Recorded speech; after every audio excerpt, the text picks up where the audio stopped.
tout le monde, bienvenue une fois de plus sur ma chaîne, j'espère que vous allez bien. Alors, moi c'est Madame Chani Koya, animatrice des pages Nos enfants notre avenir et du blog Nos enfants notre avenir.overblog.com. J'aide les parents qui me suivent avec des petites astuces pour pouvoir améliorer leur quotidien avec leur enfant et puis rectifier le tir quand il le faut. Alors aujourd'hui nous allons apprendre comment être juste et équitable avec ses enfants. Plus le nombre d'enfants dans une famille augmente, plus il est difficile pour nous parents d'être juste et équitable. En voulant tellement bien faire, il nous arrive malheureusement de mal faire.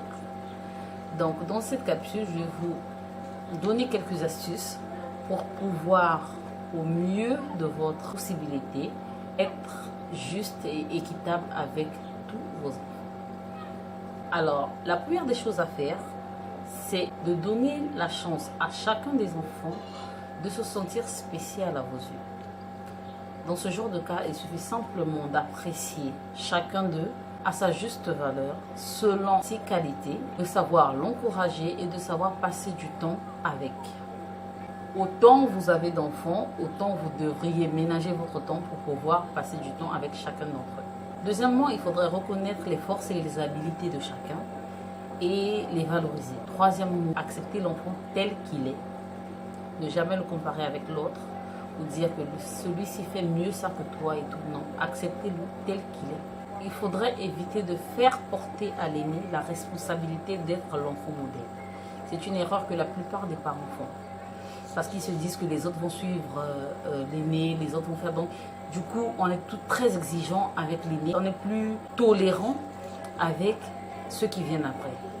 Et c'est mal faire. Aider l'aîné dans son rôle de grand frère ou encore de grande sœur, mais ne pas l'imposer à être parfait. C'est une personne, c'est un humain tout comme vous, il n'a pas à être parfait. Donnez-lui la possibilité d'être ce qu'il est et de faire de son mieux.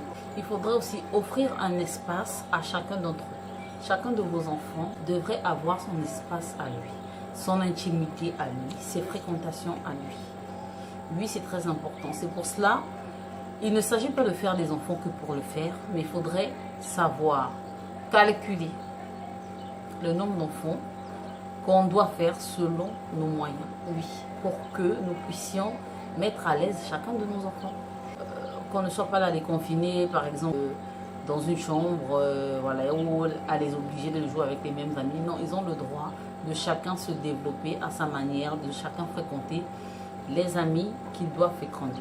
Bien que vous devez avoir un œil sur les amis qu'ils fréquentent, mais c'est important que chacun d'eux ait son groupe d'amis. Il faudrait, comme vous le savez également, ne pas prendre parti. Savoir juger une affaire qu'il y a entre eux en cas de conflit équitablement. Savoir écouter les deux parties et vous prononcer. Mais pas prendre parti en quoi que ce soit. Parce que intentionnellement, l'un ne peut pas vouloir faire du mal à l'autre.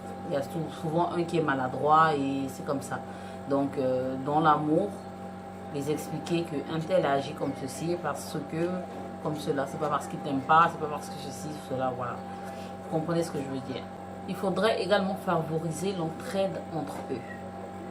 L'entraide entre eux dans le sens où il ne faudrait pas seulement responsabiliser l'aîné ou bien le plus grand et laisser l'autre. Non, il faudrait que vous donniez des tâches à vos enfants selon leur âge.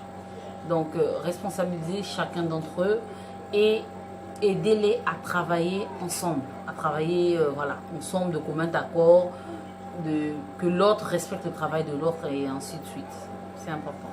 Il faudrait également faire des activités qu'ils ont choisies. Donc si par exemple, un de vos enfants, il veut faire du vélo et que l'autre veut faire du skateboard, n'imposez pas aux deux de faire le choix de l'un. Non, disposez-vous ou encore arrangez-vous à ce que chacun fasse son activité comme il le désire.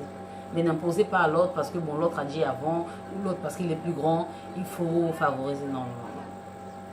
Permettez à chacun de faire ce qu'il a envie de faire dans la mesure du possible.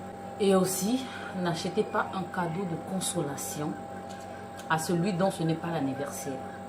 Tellement qu'on veut souvent bien faire, on se dit ouais, il sera peut-être jaloux. Si on offre à l'autre quelque chose et que lui n'a pas, il sera jaloux. Non, ça ça ne vous regarde pas. Il faudrait qu'il apprenne à se réjouir de ce que l'autre a, ce qu'il a. Parce que c'est son tour. Qu'il apprenne à savoir qu'à chacun son tour. Donc, des cadeaux de consolation, merci d'y mettre fin à cela. Ça vous permettra d'être juste et équitable. Maintenant, si vous avez aussi d'autres propositions, vous pouvez les laisser en commentaire. Et ça me fera un plaisir d'apprendre aussi de vous. C'est toujours important parce que je n'ai pas la science infuse.